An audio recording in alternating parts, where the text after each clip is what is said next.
Welcome, everyone. Today, I am joined with Addie, Shelby, and Bailey. There we go. We went in order.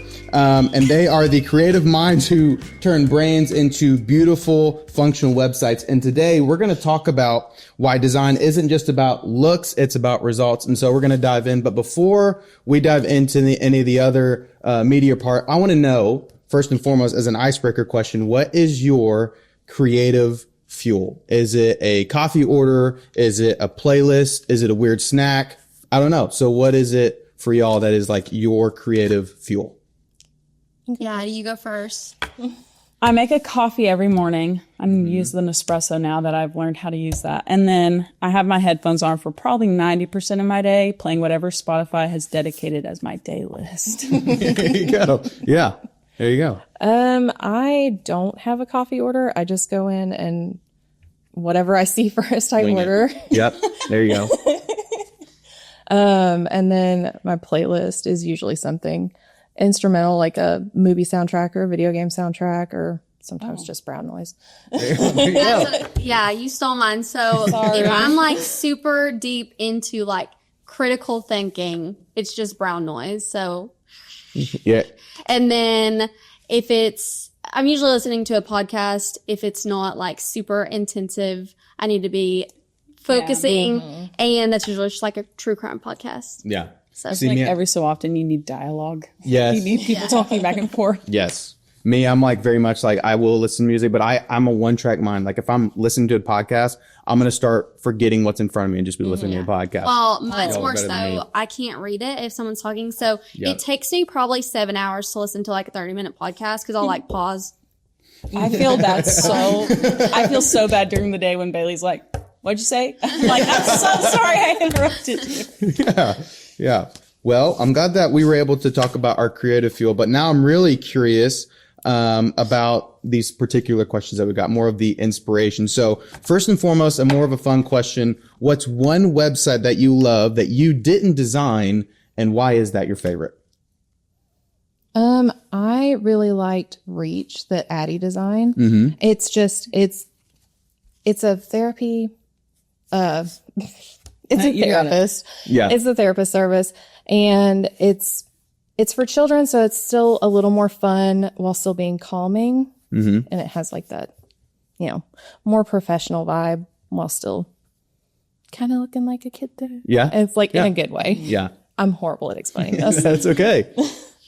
Mine's probably, and I work on Splash now, but I was not part of the initial creation and what all went into that. And then also Healthy Connections. They're like the two sites that I'm really proud to say like DCM does these, because the back end, like what we're working in, is so detailed and complicated for those two sites, specifically Healthy Connections. There is so much that goes on behind the scenes, so the accessibility and the user experience goes well.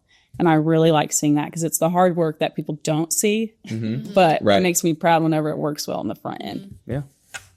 Yeah, mine would be one of our newest sites that we're currently working on is one Shelby's designing, ATA Consults. The tricky part with them is we were given a flyer, and basically that was the client's inspiration for the website. And so Shelby was able to really nail down what the client was expecting, translating a print item into a web design and what that looked like in terms of responsiveness, or what those different elements looked like just from having one print piece. So that was really awesome. And that's kind of what our team is really good at, is a client saying, here's just one thing that I like. Yeah. Make 70 pages from this one reference. So yeah. Yeah. And as you can, see, you guys talked about that web design is a huge process, and there's a lot of steps and and not every website is the same. And so every single thing, it feels like, has a different process and so many different steps. So speaking of that, what is your favorite part of the web design process and why? What is your favorite part? Mine's the inspo, like doing all the research on the front end. When they do give us, like in a perfect world, they'd give us, what are your logo colors? What typography do you like? Those things that can set up building blocks for it. But we do a lot of research to present them with ideas. So we'll get maybe 2 or 3 templated sites off of some of our resource websites that we look into. And then we present them to the client of like, this looks well with your industry, or this looks well with your colors. And I really like putting all that together because I get to go and look at all these new templates. They refresh all the time. And then decide what my build's going to look like for that client. Yeah. Addie pretty much stole me. Yeah. So what you guys are basically saying is like, it's not just hey, we're going to just start from scratch. You're like giving them basically what it could look like. Yeah. The mood board. The mood board. Yeah. Yes. Yeah, I would say the beginning phases is probably my favorite part too. Obviously the build is like, you just have to do the build, but being able to source the inspiration. But I think the biggest part for me would be like the strategy part. So while we're looking at the design assets, while we're looking at typography, how does that relate to the people that will be looking at it? So how are we presenting that brand to their prospects or to their new leads that we want to get them? And so figuring out what the site is going to look like, but then how it will function, and then how are we going to convert those people as well. So taking all the pieces of the web and strategizing on how we will make that impactful for that client. Got you. Yeah. Awesome. Well, now that kind of leads a little bit into when you said how it kind of practically will look. I mean, let's talk about the emotional impact. So when someone lands on the website, what's the first thing that you want them to feel? As soon as they open it, as soon as they click on that URL, how do you want them to feel? Or what do you want them to feel? It's a tough question. No, you got I kind of think like the thing that I keep coming back to is like, I want them to be confident that they can find what they need to find. Right. And they're not having to like do a deep dive. So yeah, being confident that they can get what they need to get. Yeah, I think one of the things that I would want someone to feel when landing on one of the sites that DCM has built would be clarity. So kind of going back to what are they wanting to find, and then also trustworthiness. So you never want to get to a site and it feels sketchy, or that they don't necessarily know what they're talking about, or there's no next steps. Like, okay, I read all this information. What do I do next? And so trusting that when you hit that client site, that they are the expert in that field, and we have presented them that way. Absolutely. Yeah. So now you've got like how you want them to feel. Now it's like the execution. So how do you make sure a website reflects that brand's personality? I think a few simple ways are definitely when a client is to hand us a logo. Normally they have their brand colors and their brand typography. So we'll take their logo and then figure out what typography best matches it if they don't have it on hand. And that's a way you can bleed in all of their content, no matter where it's coming from. They all have the same typography and the same colors if you use those from the logo as well. But then another one that I like is photography, finding like stock images, or if they've given us anything, finding that speaks into what their brand is trying to sell. Yeah. It's a lot easier if they have like a social media, like a Facebook profile, even if it has like 2 posts in it. If they have found a picture they like, I can go and see what they have, then present them with something similar. Yeah. So the branding definitely goes a long way. Just making sure that they're cohesive against all platforms, especially like the website. That's kind of like the common ground. So if someone sees an ad out in the wild or a social post, like Addie was saying, once they land on the website, do they still expect the same things from what they were told on social versus an ad versus a print, product? And then a second part would be the tone of the actual content. So the copywriters help out a ton there, as far as giving us content to post on the site or to include on the site. And so the tone should be reflective of the design. Does it fit the industry? Does it fit that client for what they are wanting to present to their clients or their customers? And then are we speaking to those people? Right. Okay. Yeah. So maybe you can share a story, one of you or all of you. Can you share a time when good design made a measurable difference for a client? I can't give like a specific example, but something we do really well is utilizing our CTAs, our call to actions. When I started working in web design, that was something that was super implied because it gets them to do something after they've read something. Yeah. And if you have those placed well within a site, they can get to a next step instead of just cool. All right, I'm done. I'm clicking out of this website now. They can make a call, fill out a form. And that for me gives them data to look at. And so that's where the CTA is important on where you plan it. Yeah. Yeah, I was going to say, like, even going off what Addie said, a design only goes as far as you allow it to. Yeah. So when you're thinking of building the site, or when we talked back about the research phase and what that looks like in terms of the website flow, having a good design, but then also having actionable steps and an easy, clickable process to get to the final outcome is what's going to add to getting amazing metrics for that client. So something that all of us have worked on was one of our clients, NWA CPS. So they're a plastic surgery company plastic surgery clinic out of Northwest Arkansas. And for their Black Friday sales event, they had exponential growth in their sales compared to last year. Well, we built their site, but it just had a better e-com flow than what they had previously. And so we can attribute that back to what we put together for them. Yeah, absolutely. And I was able to help even just even put the ads together to help promote that. Yeah. And it was a really cool process to see, but also see y'all's hard work in putting that together. So that was awesome. So now, what's one common mistake that businesses make with their websites that you would say? What's one common mistake? This goes more to like the copy side of things, I suppose, but like focusing too much on what you want to tell the client or the customer or whoever versus what they're actually looking for.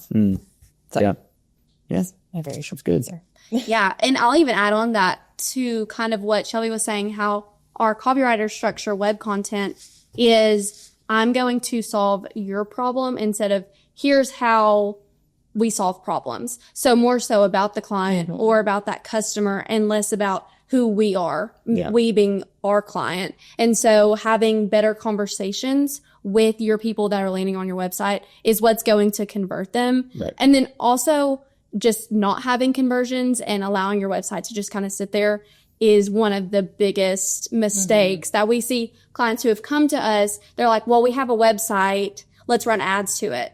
But do you have any lead forms? Do you have your phone number on there? Are you solving problems that we're telling people they have a problem, come to us to solve this? That is probably obviously the biggest mistake, because then why are you paying for a website at that point, Yeah. Something I like to point out now, design wise, is definitely typography. I was trying to think of what do I not like in a website. So I just started Googling random websites in Conway. And I landed on one, and their typography was a serif font for their heading, but it wasn't bold enough. So like parts of it were getting lost with the background. And I'm like, well, if I can't read it, nobody else can. And so that's hard whenever you find a website where it's like, you went with the really trendy font that everybody uses on social media, but it doesn't translate well to like big chunks of text. Yeah. That's like the small stuff that our team thinks about. The other people who maybe are the business owner and they put together the website, they're not taking it to consideration because they're not specialists in that field. So it's things that maybe we don't think of as like, those are terrible mistakes that other people are making. We just know intuitively to not make those mistakes, So. Yeah. We do a lot with accessibility. Shelby does a lot with accessibility.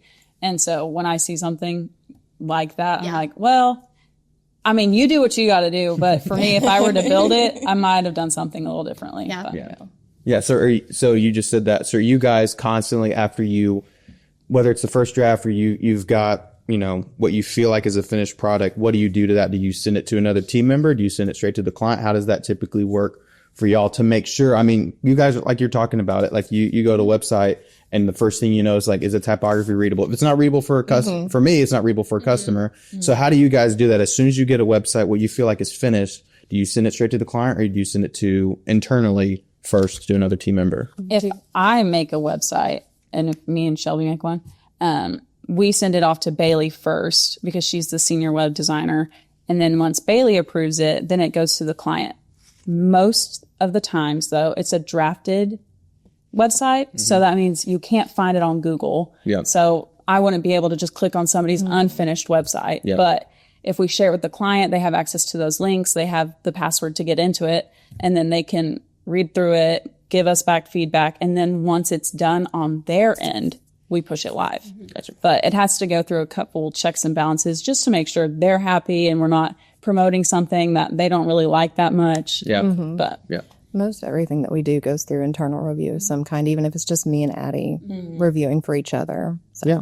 Yeah. And I will say when we do our large builds, we all touch them. So we have 3 sets of eyes on almost every site. And so we do have some link checkers that we can run our sites through to make sure there's no dead links or anything like that. And then we do a bug check at the very end to just make sure there's nothing that is glitching on the site before it gets sent over to a client. And we'll also I do like at the end of a build, if somebody has to send me one, we have like a task for bug resolutions of I'm going to go in an incognito browser and I'm going to go through the website as if I just found it on Google. And then you can like take notes of like, oh, that link didn't work, but it's fine. We'll just go fix it before the client gets it. Yeah. Smart. Yeah. There you go. Well, if someone's not a designer, what's one thing they should look for to tell if a website is well designed? This is like one of my nitpicks about websites in general, but just being able to easily navigate to secondary pages. Yeah. Yeah. But that's a big thing for me, and I've made a big deal out of it sometimes. But yeah, just being able to navigate through the site easily. That's just one thing, though. I won't talk anymore because I don't want to steal anything else. Good.